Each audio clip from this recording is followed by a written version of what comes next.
ನಮಸ್ಕಾರ ವೀಕ್ಷಕರೇ, ತಮ್ಮೆಲ್ಲರಿಗೂ 16 ನ್ಯೂಸ್ಗೆ ಸ್ವಾಗತ. ನಾನು ಅಶೋಕ್ ಜೋತಾವರ್. ಇದರ ಒಂದು ಕಂಡಿದುಕೊಂಡ ಹಾಗೆ ಚೌಕಟ್ಟೇನು ನೋಡ್ಕೊಂಡು ಬರೋಣ ಬನ್ನಿ. ರೈತರ ಪಾಲಿಗೆ ಮುಂಬರುವ ದಿನ ಕಷ್ಟದಾಯಕ. ರಾಜ್ಯ ರೈತರ ಪಾಲಿಗೆ ವಿಷವಾದ ಸರ್ಕಾರ.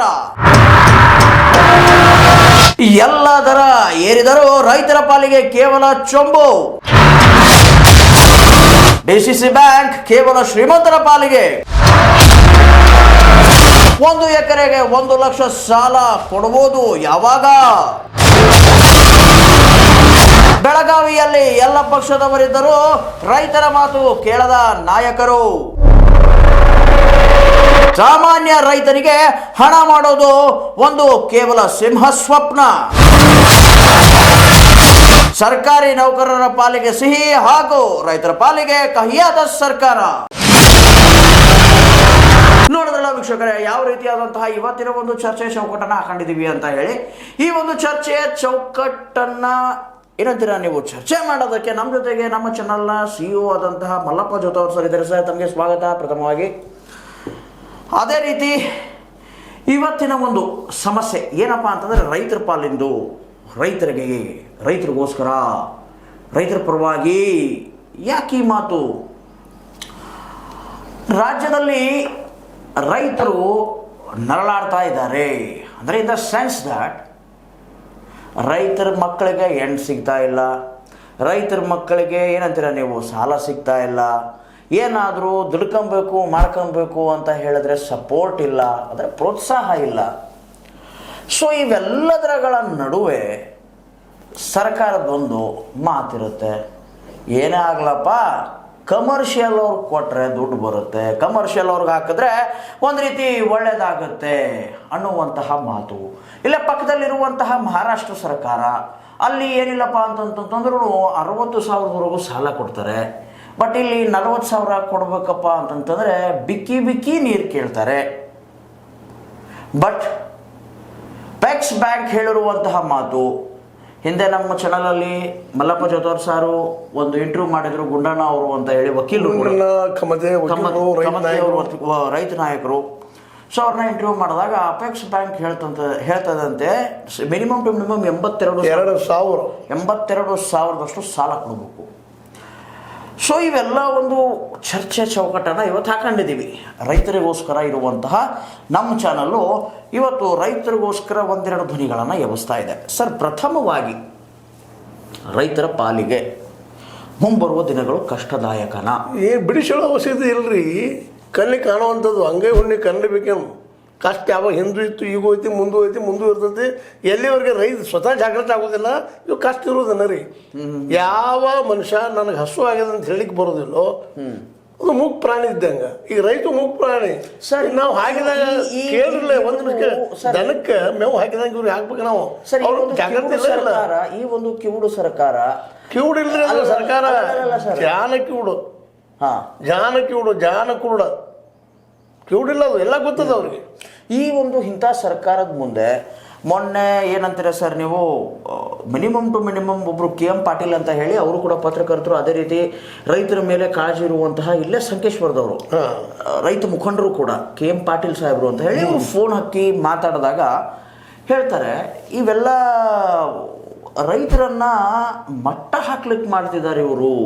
ಮಟ್ಟ ಹಾಕೋದಲ್ರಿ, ರೈತರ ಹೆಣದ ಮೇಲೆ ತೆನೆಯನ್ನು ಸುಟ್ಟುಕೊಂಡು ತಲೆ ತಿನ್ನುವ ಈ ಜನ, ರಾಜಕೀಯ ಜನ ಆಗಿರ್ಬೋದು, ಅಧಿಕಾರಶಾಹಿ ಜನ ಆಗಿರ್ಬೋದು, ಈ ದೇಶದ ಅವ್ರೇನು ಹೇಳ್ತಾರೆ ಸರ್, ಈ ಫರ್ಟಿಲೈಸರ್ಸ್ಗಳನ್ನೇ ತಗೊಂಡ್ರೆ ಇದೇ ವರ್ಷ 4 ಬಾರಿ ಫರ್ಟಿಲೈಸರ್ ರೇಟ್ ಹೆಚ್ಚಾಯ್ತು.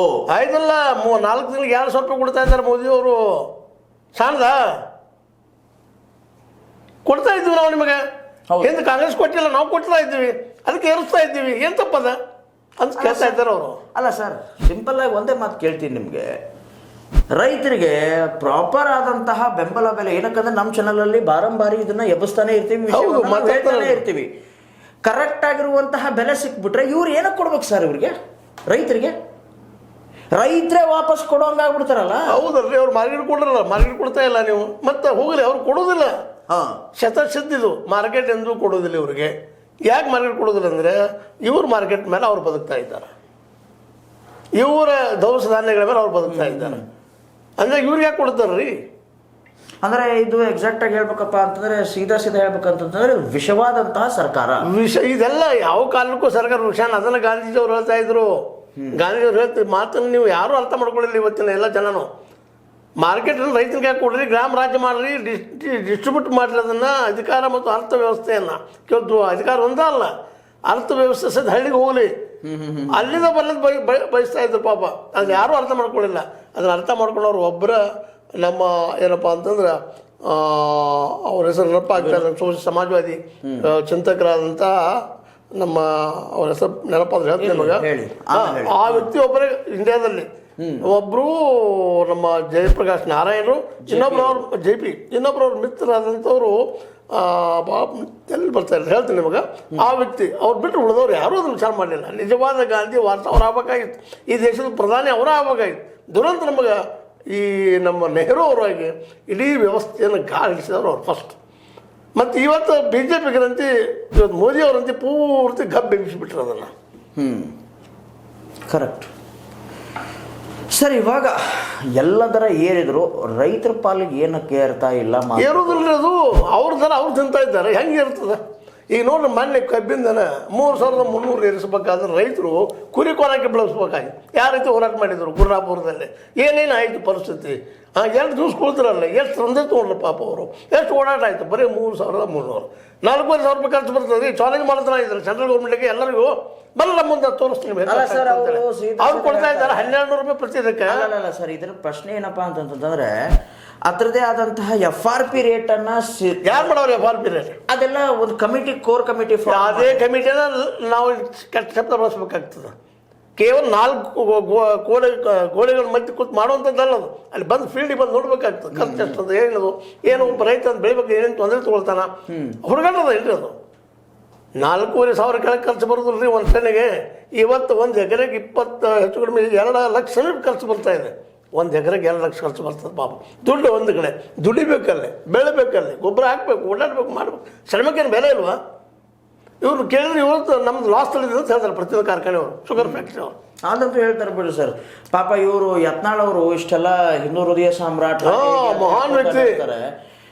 ಏನಂತೀರ ನೀವು, ಜನರ ಮಧ್ಯೆ ವಿಷಬೀಜವನ್ನ ಬಿತ್ತ ಇರ್ತಾರೆ. ಅವಾಗೇನು ಬಾಯಿ ತೆಗೆದ್ಬಿಟ್ರೆ ವಿಷಬೀಜನ ಬಿತ್ತೋದವರು. ಸೊ ಆ ವ್ಯಕ್ತಿ ಹೇಳ್ತಾರೆ, ರೈತರ ವಿಷಯಕ್ಕೆ ಬಂದಾಗ ಅವರೊಬ್ರು ಬಿಸ್ನೆಸ್ ಮ್ಯಾನ್ ಆಗ್ಬಿಡ್ತಾರೆ. ಒಬ್ಬ ಕಾಳಜಿಯುತ ಸಾಮಾಜಿಕ ಅವ್ರು ಬಾಯಿ ಬಿಟ್ಟು ಹೇಳ್ತಾರೆ. ಸಂತೋಷ ಅದು.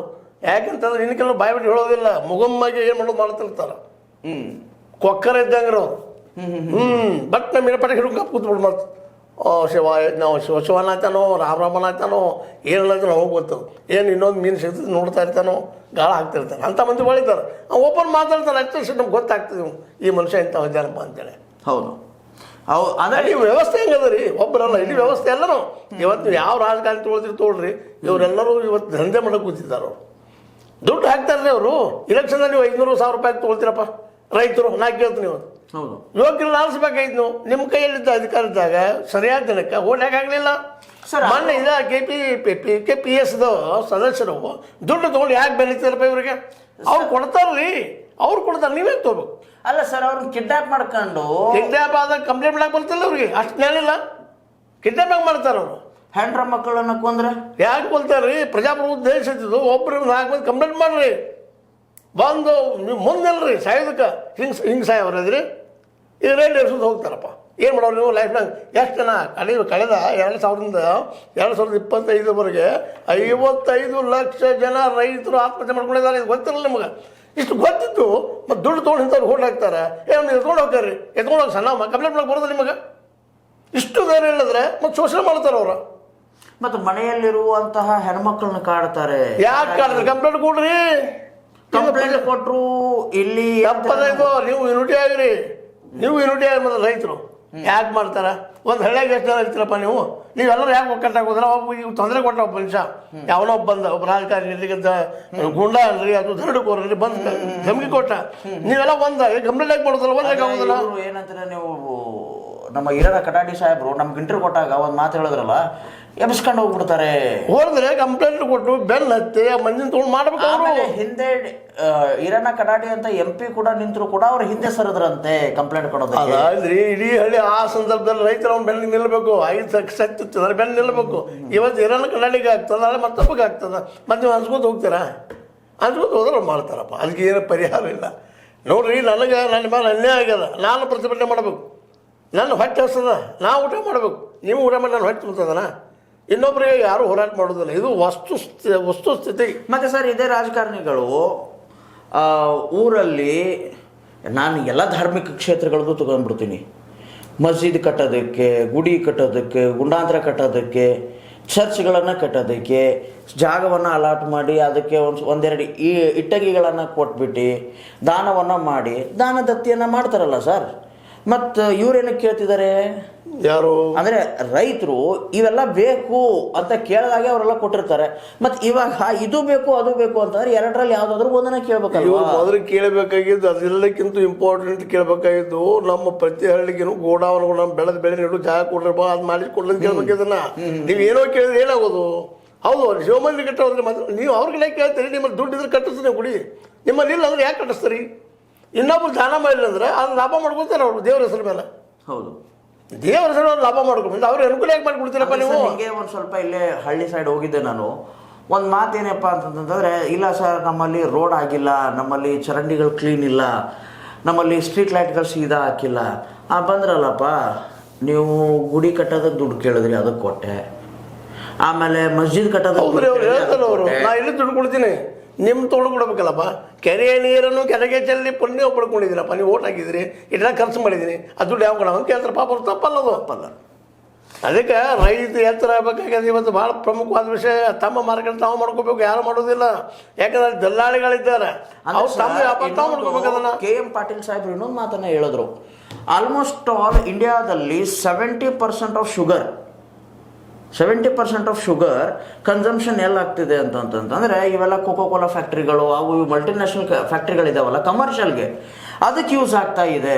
ಕಮರ್ಷಿಯಲ್ಗೆ ಒಂದು ರೇಟ್ ಬೇರೆ, ಆಮೇಲೆ ಅದ್ರ ಜೊತೆಗೆ ಇಲ್ಲಿ ನಾರ್ಮಲ್ ಜನತೆಗೆ ಯೂಸ್ ಮಾಡುವಂತಹ ರೇಟ್ ಬೇರೆ. ಏನಕ್ಕೆ ಮಾಡ್ತಾ ಇಲ್ಲ ಇವರು? ಅವ್ರು ಮಾಡುವುದಿಲ್ರಿ, ಅವ್ರು ಲಾಭದ ಪೊಲಿಟಿಕಲ್ ಪಾರ್ಟಿಗಾಗಿ ಓಡಾಡೋದಕ್ಕೆ, ಮಾಡೋದಕ್ಕೆ, ಖರ್ಚು ಮಾಡೋದಕ್ಕೆ. ನಿಮ್ಮ ಹತ್ರ 500,000 ರೂಪಾಯಿ ಹಂಚು ಸಲುವಾಗಿ ರೊಕ್ಕ ತೊಗೊಂಡಂತವ್ರಿಗೆ ರೊಕ್ಕ ಎಲ್ಲಿ ತರ್ತಾರೆ ಅವರು? Multinational party PM care fund ಅಲ್ಲಿ ಫಂಡ್ ಇರ್ಬೋದು, ಪೊಲಿಟಿಕಲ್ ಪಾರ್ಟಿ ಫಂಡ್ ಇರ್ಬೋದು, ಮತ್ತೊಂದು ಫಂಡ್ ಇರ್ಬೋದು. ಆ ದುಡ್ಡು ಎಲ್ಲಿರೋದು? ಅವೆಲ್ಲ ತುಳಿದು ಕೊಟ್ಟಂತ ತಮ್ಮ ಲಾಭ ದುಡ್ಡು ಪರ್ಸೆಂಟೇಜ್ ಕೊಟ್ಟಿರ್ತಾರೆ. ಅಂದ್ರೆ ನೆನ್ನೆ ಒಂದು ಇದನ್ನ ನೋಡ್ತಾ ಇದ್ವಿ, ಅದರಲ್ಲಿ PM ಕೇರ್ ಫಂಡ್ ಅಲ್ಲಿ ಸೀದಾ 12,000 ಕೋಟಿ ರೂಪಾಯಿಗಳಷ್ಟು ದಾನ ಬಂದೈತೆ. ಬಟ್ ಅದನ್ನ ಎಲ್ಲಿ ಖರ್ಚು ಮಾಡಿದಾರೆ ಅಂತ ಹೇಳಕ್ಕಾಗಲ್ಲ. ಆಮೇಲೆ ಅದ್ರ ಜೊತೆಗೆ ಆಲ್ಮೋಸ್ಟ್ ಆಲು ಆ PM ಕೇರ್ ಫಂಡಲ್ಲಿ, ಅಂದರೆ ಅದೊಂದು ಆಲ್ಮೋಸ್ಟ್ ಆಲ್ ಮೊದಲಿಂದ್ರೂ ಇಲ್ಲಿ ಭಾರತದಲ್ಲಿ ನ್ಯಾಷನಲ್ ಡಿಸಾಸ್ಟರ್ ಫಂಡ್ಸ್ ಅಂತ ಒಂದೈತೆ. ಬಟ್ ಅದು ಆಡಿಟೇಬಲ್. ಬಟ್ ಇದು PM ಇದೊಂದು ಸೊಸೈಟಿಯನ್ನ ಮಾಡ್ಕೊಂಡ್ಬಿಟ್ಟು ಅದ್ರೊಳಗಡೆ ದುಡ್ಡು ಹಾಕೊಂಡು ಯಾರು ಕೇಳೋರು ಹೇಳೋರು ದುಡ್ಡು ಬರೋದು ಅಷ್ಟೇ ಗೊತ್ತಾಗ್ತದೆ, ಹೋಗಿದ್ದು ಗೊತ್ತು ಸಹಿತ ಆಗುದಿಲ್ಲ. ಅಂದ್ರೆ ಟಾಟಾ ಇದ್ರದ್ದು ಒಂದು ಪ್ಲಾಂಟ್ ಹಾಕೋದಕ್ಕೆ 47,000 ಕೋಟಿ ರೂಪಾಯಿಗಳಷ್ಟು ಸಬ್ಸಿಡಿಯನ್ನ ರಿಲೀಸ್ ಮಾಡ್ತಾರೆ. ಯಾರು ದುಡ್ಡದು? ಅದೇ ಕೇಳಿ ಸರ್. ಅದೇ ಅದು 1.5 ವಾರ ಆದ ತಕ್ಷಣ PM ಕೇರ್ ಫಂಡ್ಗೆ 775ರಿಂದ 80 ಕೋಟಿ ರೂಪಾಯಿಗಳಷ್ಟು ಹಣ ವರ್ಗಾವಣೆ ಆಗುತ್ತೆ. ಎಲ್ಲಿ ದುಡ್ಡದು? ಹೆಂಗೆ ಬಂತದು? ಯಾರು? Commission amount. ಅದೇ ಹೇಳುವಂತ ಈ ಕಮಿಷನ್ ಈ ಪ್ರಮಾಣ ಕೊಡ್ಬೇಕಾದ್ರೆ ಏನ ಲಾಭ ಏನಿತ್ತು ಅವ್ರಿಗೆ? ಇವಾಗ ನಾನೊಂದು ಕೋಪನ ಕೇಳ್ತೀನಿ, DCC ಬ್ಯಾಂಕ್ ಕೇವಲ ಶ್ರೀಮಂತರ ಪಾಲಿಗೆನ? ಹೌದು, ಅವ್ರ ಪಾಲಿಗೆ ಇದ್ದಿದ್ದು ಕೇವಲ 40,000 ಕೊಟ್ಟ ಬಗ್ಗೆ ಇರ್ತದೆ ಅವ್ರಿಗೆ. ರೈತರಿಗೆಪ್ಪ ಏನು ಶೂನ್ಯ ಬಡ್ಡಿ ದರದಲ್ಲೇ 40,000 ರೂಪಾಯಿ ಕೊಟ್ಟ ಬಗ್ಗೆ ಇರ್ತಾವೆ. ಅವ್ರು ಓಪನ್ ಸತೀಶ್ ಜಾರಕಿಹೊಳಿ ಅವ್ರು ಹೇಳಿದಾರಲ್ಲ ಮಾತನ್ನ, ನಮ್ಮ 40,000 ಅಷ್ಟೇ ಅದ, ನಮ್ಮ ಡೈರೆಕ್ಷನ್ ಸತಿ ಅಷ್ಟೇ ಕೊಡ್ತದೆ, ಎಷ್ಟು ಕೊಡೋದು ಹೇಳಿದಾರಲ್ಲ. ಉಳಿದ ದುಡ್ಡು ನಾವು ಏನು ಮಾಡ್ತೀವಪ್ಪ ಅಂತ ಡೆವಲಪ್ ಆಗಬೇಕಲ್ರಿ. 10,000 ಕೋಟಿ ರೂಪಾಯಿ ಮಾಡ್ಬೇಕಾಗಿತ್ತು ನಾವು, ಇನ್ನೂ ಹೆಚ್ಚು ಮಾಡ್ತೀವಿ. ಅಂದ್ರೆ ವ್ಯಾಪಾರೀಕರಣ ಮಾಡ್ಕೊಳ್ತಾ ಇದ್ದೀವಿ. ರೈತನ 40,000 ಕೊಟ್ಟರೆ ಬಗ್ಗೆ ಇರ್ತಪ್ಪ, ಅಲ್ಲಿಗೆ ನಮ್ಮದು ನಮ್ಮದು ಅವ್ರ ಬಗ್ಗೆ ಇತ್ತು. ಅದು ತಾವು ಬೇಕಾದವ್ರು ಕೊಡ್ತಾರೆ ಅವರು 40,000 ಸಹಿತ.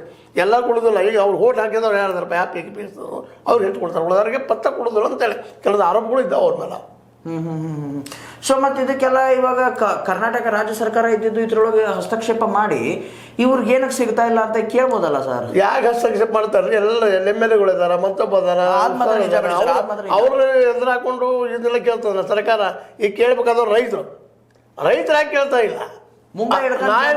ಕೇಳೋದು ಬೇಕಾಗಿಲ್ಲ. ಇಲೆಕ್ಷನ್ ಬಂದ ನೀವು ಸ್ಟ್ರೈಕ್ ಮಾಡಕ್ಕೆ ನಿಮ್ಮ ಮೇಲೆ ಕೇಸ್ ಹಾಕ್ತಾರ. ಕೇಸ್ ಹಾಕಿ ಒಂದ್ ಒಳಗೆ ಹಾಕಿಸ್ತಾರೆ. ಹೇಳ್ರಿ, ಒಂದ್ ಒಳಗೆ. ಅದಕ್ಕಿಂತ ನಿಮ್ಮ ಕೈಯಾಗ ಓಟ್ ಹಾಕಕ್ಕೆ ಬಂದಾಗ ನೀವು ಯಾಕೆ ಹಾಕ್ತಾರಪ್ಪ? PKPS ಒಳಗೆ ದುಡ್ಡು ತಗೊಂಡು ಯಾವ್ದೋ ಬೆದರಿಕೆಗೆ ಹೋಗಿ ಅಲ್ಲಿ ಕುಂತು ಕೂತ್ರಿ. ಇನ್ನೊಂದು ಆರೋಪ ಬಂದೈತೆ ಸರ್. ಆರೋಪ ಅದು ಇನ್ನೂ ಪ್ರೂವ್ ಆಗಿಲ್ಲ. ಬಟ್ ಏನಪ್ಪಾ ಅಂತಂದ್ರೆ ಮೊನ್ನೆ ಅದು ಗುರ್ಲಾಪುರಲ್ಲಿ ಇದನ್ನಾಯ್ತಲ್ಲ, ಅಲ್ಲಿ ಯಾವ್ದದು ಹತ್ತರ್ಗಿ ಕ್ರಾಸ್ ಅಲ್ಲಿ ಕಲ್ ತೂರಾಟ ಆಯ್ತಲ್ಲ, ಆ ಟೈಮಲ್ಲಿ ರೈತರು ಆಲ್ಮೋಸ್ಟ್ ಆಲ್ ಹೇಳೋದೇನಪ್ಪಾ ಅಂತಂದ್ರೆ ಅಲ್ಲಿರ್ತಕ್ಕಂಥವ್ರು ಯಾರು ರೈತರಲ್ಲ, ಗೂಂಡಾಗಳು. ಗೊತ್ತಿದ್ ಮಾತು ಚರ್ಚೆ ಆಗಿದೆ, ಅದು ಈಗಾಗಲೇ ಚರ್ಚೆ ಆಗ್ತದೆ. ಈಗ ಹೋಗಿ ಈ ಬಾಗಲಕೋಟೆ ಚುನಾವಣೆಯಲ್ಲಿ ಅದು ಚರ್ಚೆಗೆ ಬಂದದ. ಈಗ ಅಲ್ಲೂ ಗೂಂಡಾಗಿರಿ ಇಲೆಕ್ಷನ್ದಲ್ಲಿ ನಡೀತಾ ಇದೆ ಅಂತೇಳಿ ಅದೇನೋ ನಡೀತದ, ನೀವು ನಡೀತದ. ನೀವು ರೈತರು ಹೋರಾಟ ಬೇಡ್ರಿ, ಭಾಳ ಸಿಂಪಲ್ ಅದ. ನೀವು ದುಡ್ಡು ತೊಗೊಳ್ಳೋ ಅವಶ್ಯಕತೆ ಇಲ್ಲ. ಇಲೆಕ್ಷನ್ ಸಮಯದಲ್ಲಿ ಯಾರು ಗೂಂಡಾಗಳದಾರ, ಯಾರದಾರ ಅವ್ರನ್ನ ಬಿಟ್ಟು ಬೇರೆದ್ರಿಗೆ ಯಾಕೆ ಕೊಟ್ಟಾಗಲ್ಲಪ್ಪ? ನೀವು ಯೋಗ್ಯರಿಗೆ ಯಾಕೆ ಕೊಡೋದಲ್ಲ? ನೀವು ರೈತರಾಗಿ ನಿಲ್ಲುವುದಿಲ್ಲ ರೀ. ನೀವು ಯಾಕೆ ರಾಜಕೀಯದಲ್ಲಿ ಬರೋದು? ನಾ ಕೇಳ್ತಾರೆ ರೈತರನ್ನ. ರಾಜಕೀಯದಲ್ಲಿ ಹೇಳಿದ್ದು ಹೊಲಸು ಕೇಂದ್ರನ, ನಾವು ಹೊಲಸರಿಗೆ ಯಾಕೆ ಕೊಟ್ಟಿವಿ? ಅದನ್ನು ತುಳುವಿಗೆ ಯಾಕೆ ಕೊಟ್ಟಿವಿ? ತಿರುಡುಕೋರ್ಗೆ ಯಾಕೆ ಕೊಟ್ಟಿವಿ? ರಾಜಕೀಯ ಅದಕ್ಕೆ ಹೊಲಸಾಗ್ಯದ. ಅದು ನೀವು ಒಳಗೆ ಹೋಗೋಣ ಸರ್. 1 ಎಕರೆಗೆ 1 ಲಕ್ಷ ಸಾಲ ಕೊಡುವುದು ಯಾವಾಗ? ಅದು ಸಾಧ್ಯ ಇಲ್ಲ, ಕೊಡೋದಿಲ್ಲ. ಈಗ ರೈತರ ಮತ್ತು ಬೇರೆ ಬೀದಿ ಹೋರಾಟ ಮಾಡೋದು ಮತ್ತು 56,000 ರೂಪಾಯಿ ಕೊಡ್ತಾನಂತಾರು ಅಲ್ಲಿ ಮುಗಿದಿದ್ದು. ಅಲ್ಲಿ ರೈತರ ಶಕ್ತಿನೂ ಮುಗಿದೋಗ್ಬಿಡ್ತದ, ಹೋರಾಟ ಶಕ್ತಿನೂ ಎಳೆದಾಡಿ 60,000ಕ್ಕೆ 50,000ಕ್ಕೆ ತಂದಿಲ್ಲಿಸ್ತಾರ. ಬಗೆಹರಿಸ್ತಾರ. ಭಾರಿ ಆದ್ರೆ ಭಾಳ ಕೊಟ್ಟಿವಿ. ಮತ್ತು ಅದು ಅಡ್ವರ್ಟೈಸ್ ತೊಗೊಂಡು ಮಾಡಿ ಮತ್ತು ಮುಂದಿನ 10 ವರ್ಷ 20 ವರ್ಷ 30 ವರ್ಷ ನಡಿ. ಸರ್, ಬೆಳಗಾವಿ ಇದರಲ್ಲಿ DCC ಬ್ಯಾಂಕಲ್ಲಿ ಆಲ್ಮೋಸ್ಟ್ ಬೇರೆ ಬೇರೆ ಜಿಲ್ಲೆಗಳಲ್ಲಿ ಹೆಂಗಪ್ಪ ಅಂತಂದ್ರೆ ಪಕ್ಷದ ಇದನ್ನಾಗ್ಬಿಡುತ್ತಲ್ಲಿ ವರ್ಕೌಟ್ ಆಗುತ್ತೆ. ಬಟ್ ಇಲ್ಲಿ ತಮ್ಮದೇ ಆದಂಥ ಒಂದು ಸಾಮ್ರಾಜ್ಯ ಐತೆ, ತಮ್ಮದೇ ಆದಂಥ ಕುಟುಂಬಗಳವೆ. ಆ ಕುಟುಂಬದವರು ತಮ್ಮ ಚರ್ಮ ರಕ್ಷಣೆಗಾಗಿ ಒಂದು ಸಂಘವನ್ನು ಕಟ್ಕೊಂತಾರೆ, ಅವ್ರದೇ ಆದಂಥ ಸಂಘವನ್ನು ಕಟ್ಕೊಂತಾರೆ. ಇವಾಗ ಬೆಳಗಾವಿಯಲ್ಲಿ ಆಗಿದೆಯಲ್ಲಪ್ಪ ಅಂತಂದ್ರೆ ಒಂದು ರೀತಿ ಮಿಸಳಬಾಜಿ ಆಗಿದೆ. ಇಲ್ಲೆಲ್ಲ ಪಕ್ಷದವ್ರು ಅವರೇ ಡೈರೆಕ್ಟರ್ಸು. ಬಟ್ ಆದರೂ ಕೂಡ ರೈತರ ಮಾತನ್ನ ಕೇಳ್ತಾ ಇಲ್ಲ. ಏನಕ್ಕೆ? ಅಲ್ರಿ, ಪಕ್ಷಗಳು ಉತ್ತರ ಕೊಡ್ತಾ ಇದ್ದಿಲ್ಲ ನಿಮಗೆ. ಪಕ್ಷಗಳು ಇರೋದು ಇದಕ್ಕಪ್ಪ, ತಮ್ಮ ಶಾಸಕರಿಗೆ ಉಳಿಸ್ಕೊಳ್ಳೋ ಸಲುವಾಗಿ, ತಮ್ಮ ಶಕ್ತಿ ಹೆಚ್ಚು ಮಾಡ್ಕೊಂಡು ಅಧಿಕಾರ ಹಿಡಿಯೋ ಸಲುವಾಗಿ, ಜನರಿಗೆ ಒಳ್ಳೇದು ಮಾಡ್ಬೇಕಂತಾಗಿತ್ತಪ್ಪ ಅಂತಂದ್ರೆ ಅವರು ಇದನ್ನು ಮಾಡ್ತಾನೆ ಮೊದಲು ರೈತರ ಪರವಾಗಿ ಕೆಲಸ ಮಾಡ್ತಾ ಇದ್ರು. ಅವ್ರು ತಮ್ಮ ಜನ ಸಲುವಾಗಿ ಅವರು ಎಲೆಕ್ಷನ್ ಮಾಡುವಂಥದ್ದು ಮತ್ತೆ ಮಾಡುವಂಥದ್ದು. ಹೀಗಾಗಿ ಅವ್ರು ತಮ್ಮ ನೋಡ್ಬೋದು. ಚರ್ಮರಕ್ಷಣೆ ಪ್ರಶ್ನೆ ಇಲ್ಲ. ದುಡ್ಡು ಹಾಕಿರ್ತಾರೆ ಅವ್ರು ಆರಿಸ್ಬೇಕಾದ್ರೆ, ಮತ್ತೆ ದುಡ್ಡು ತಗೋಬೇಡ. ಹೌದು ಸರ್. ಇವಾಗ ಏನಂತೀರ ನೀವು, ನಮ್ಮ ನಿಪ್ಪಾಣಿಯಿಂದ ಅಣ್ಣಾ ಸಾಹೇಬ್ ಜೊಲ್ಲೆ ಅವರು ಸಾಕಷ್ಟು ಜನ PKPS ಅವ್ರನ್ನ ಗೋವಾ ಟ್ರಿಪ್ ಕರ್ಕೊಂಡು ತಗೊಂಡು ದುಡ್ಡು ಹಾಕಿದ್ರು. ಯಾಕೆ ಹಾಕಿದ್ರು? ಇವ್ರು ಯಾಕೆ ಬೆಲೆ ಆಗ್ಬೇಕು? ರೈತರು ಯಾಕೆ ಬೆಲೆ ಆಗ್ಬೇಕು? ಅಂದ್ರೆ ರೈತರ ಪ್ರಶ್ನೆ ಕೇಳ್ತಾ ಇದ್ದೀನಿ. ಆದ್ರೆ ನೀವು ಯಾಕೆ ಪ್ರತಿಭಟನೆ ಮಾಡಿರಪ್ಪ? ನಾವು ಬರೋದಲ್ಲಪ್ಪ, ನೀವು ಯೋಗ್ಯರಿಗೆ ಓಟ್ ಹಾಕ್ತೀವಿ, ಹೋಗಿ ಕೇಳಿದಲ್ಲ, ನಾವು ಅಲ್ಲಿ ನೋಡ್ದು ಹೋಗಪ್ಪ ಅಂತ ಹೇಳ್ಬೇಕಾಗಿತ್ತು. ಯಾಕೆ ಅಷ್ಟು ಶಕ್ತಿ ಇಲ್ವ ಇವ್ರಿಗೆ ರೈತರಿಗೆ? ಹಾಗಾದ್ರೆ ಮತ್ತೆ ಅನುಭವಿಸ್ರಿ. ಯಾರು ಮಾಡೋಕ್ಕೆ ಏನು ಮಾಡೋಕ್ಕೆ ಸಾಧ್ಯ ಇಲ್ಲ. ಯಾಕೆ ಅಧಿಕಾರ ಸಿಕ್ಕಲಂತಾರ ಅವ್ರು ತಾವು ಹೇಳ್ಬೇಕಂಗೆ ಮಾಡ್ತಾರೆ. ಮತ್ತು ಜನಪ್ರತಿನಿಧಿಗಳ ಮೆಜಾರಿಟಿ ಮೇಲೆ ಕಾನೂನು ಆಗ್ತದೆ. ಜನಪ್ರತಿನಿಧಿ ನಮಗೆ ಲಾಭ ಏನಾಗೈತೆ ಅದಕ್ಕೆ ಒಪ್ಪಿ ಕೊಡ್ತಾರೆ, ಉಳಿದು ಒಪ್ಪಿ ಕೊಡೋದಿಲ್ಲ. ಈಗ ನೋಡ್ರಿ, ಒಂದು ಉದಾಹರಣೆ ಕೊಡೋದಿಲ್ಲ ನಿಮಗೆ. ತಮ್ಮ ಪೇಮೆಂಟ್ ಹೆಚ್ಚು ಮಾಡ್ಕೊಡೋದು, ತಮ್ಮ DA ಹೆಚ್ಚು ಮಾಡ್ಕೊಳಕ್ಕೆ 224 ಮಂದಿ MLAಗಳು ಹೇಗೆ ಬಿಡ್ತಾರೆ, ಗುದ್ದಿ ಬಿಡ್ತಾರೆ. ಲಾಭ ಹಚ್ಚಿ ಹೆಚ್ಚು ಮಾಡ್ಕೊಡ್ತಾರೆ, ಪೇಮೆಂಟ್ ಹೆಚ್ಚು ಮಾಡೋದು. ಮತ್ತೆ ಮತ್ತವ್ರು ರೈತರಿಗೆ ಇದು ಬಂತಂದ್ರೆ ಬಂತಪ್ಪ ಅಂದ್ರೆ ಅದನ್ನೇನು ಹೇಳ್ತಾ ಇದ್ದೀನಿ. ನೀವು ವರ್ಷದಲ್ಲಿ 2 ಬಾರಿ ಏನಂತೀರ ನೀವು DA ಹೆಚ್ಚು ಮಾಡ್ತವ್ರೆ, ಎಲ್ಲ ಪೇಮೆಂಟ್ಗಳನ್ನು ಹೆಚ್ಚು ಮಾಡ್ತಾರೆ. ಒಬ್ರು ಅಬ್ಜೆಕ್ಷನ್ ಮಾಡಲ್ಲ, ಅದಕ್ಕೆ ಅಬ್ಜೆಕ್ಷನ್ ಮಾಡಲ್ಲ. ಅದೇ ರೈತರದ್ದು ಏನಾದ್ರು ಒಂದು ಸ್ವಲ್ಪ ಮತ್ತೊಬ್ಬರಲ್ಲಿ ಏನೋ ಬಂತಪ್ಪ ಅಂದ್ರೆ ಲೆಕ್ಕ ಹಾಕ್ತಾರೆ ಅವ್ರು. ಇವತ್ತು ನೋಡ್ರಿ, ಬ್ಯಾಂಕರ್ಸ್ ಎಲ್ಲ ಪ್ರತಿಭಟನೆ ಮಾಡ್ರು, ಎಷ್ಟು ಓಟದಪ್ಪ ಅವರು. ಹೌದು. ಮುಂದೆ ಶಿಕ್ಷಕರು ಪ್ರತಿಭಟನೆ ಮಾಡ್ರು, ಅವ್ರು ಎಷ್ಟು ಓಟದವು. ನಮ್ಗೆ ಓಟ ಬೇಡ್ರಿ. ಇವತ್ತು ಹೆಂಗೆ BJP ಇರುತ್ತಲ್ಲ, ಮುಸಲ್ಮಾನ್ ಓಟ್ ನಮ್ಗೆ ಬೇಡ ಅಂತೇಳಿ 2080 ಅಂತ. ಸರ್, ಇನ್ನೊಂದು ಮಾತು, ಲಾಸ್ಟ್ ಪ್ರಶ್ನೆ. ಸಾಮಾನ್ಯ ರೈತನಿಗೆ ಹಣ ಮಾಡೋದು ಕೇವಲ ಒಂದು ಸಿಂಹ ಸ್ವಪ್ನ. ಸಾಧ್ಯ ಇಲ್ಲ ಪಾಪ. ರೈತಗೆ ಹೆಂಗೆ ಮಾಡ್ತಾನೆ ಹೇಳ್ರಿ? ಬೆಳಿತಾನ, ಮಾರ್ಕೆಟ್ ಬೆಳೆ ತೊಗೊಂಬರ್ತಾನ, ರೇಟ್ ಬಿದ್ದು ಹೋಗ್ಬಿಡ್ತದೆ. ಬೆಳೆಗೆ ಹೋಗಿ ಬೆಲೆ ಸಿಗಲಿಲ್ಲ ಅಂದ್ರೆ ಹೆಂಗೆ ಪಾಪ ಅವ್ರು ಶ್ರೀಮಂತ? ಅವ್ನು ಹೊಟ್ಟೆ ಕಟ್ಟಿದ್ರಿ. ಕೇವಲ 25 ವರ್ಷದಲ್ಲೇ 50 ಲಕ್ಷಕ್ಕೂ ಮೇಲ್ಪಟ್ಟು ಆತ್ಮಹತ್ಯೆ ಮಾಡ್ಕೋತಾರೆ ರೈತರಪ್ಪ ಅಂದ್ರೆ. ಯಾಕೆ ಸುಮ್ಮನೆ ಮಾಡ್ಕೋತಾರ? ಈಗ ನೀವು ಯಾರಾದರೂ ನಾವು ಆತ್ಮಹತ್ಯೆ ಮಾಡ್ಕೋತಾನಂತಂದ್ರೆ ಸಾಲ ಮಾಡ್ಕೊಂಡವ್ರು ಆ ವಿಷಯ ಪಾಪ ಕುದಿಗೆ ಬಂದಾಗ ಮಾಡ್ಕೊಳ್ತಾರೆ. ಹಿಂಗಾಗಿ ಮಾನ ಮರ್ಯಾದೆ ಅದಕ್ಕೆ ಹಂಚ್ಕೊಂಡು ಸೈತು ಹೋಗ್ಬಿಡ್ತಾವ. ಹೌದು. ನೋಡಿದ್ರಲ್ಲ ವೀಕ್ಷಕರೇ, ರೈತರ ಪಾಲಿಗೆ ಹಣ ಮಾಡೋದು, ಹಣ ಗಳಿಸುವುದು ಅಸಾಧ್ಯ. ನಿಮ್ಮ ಸ್ವಪ್ನ, ಶಿವಸ್ವಪ್ನಲ್ಲ ಅಸಾಧ್ಯನ. ಅಸಾಧ್ಯನ. ಸೊ ಇದಾಗಿತ್ತು ಇವತ್ತಿನ ಒಂದು ಚರ್ಚೆ. ಇನ್ನಷ್ಟು ಸುದ್ದಿಗಳಿಗಾಗಿ ಸದಾ ಫಾಲೋ ಮಾಡ್ತಾರೆ 16 ನ್ಯೂಸ್. ಇದು ಸತ್ಯದ ಕೈಗನ್ನಡಿ. ಧನ್ಯವಾದ.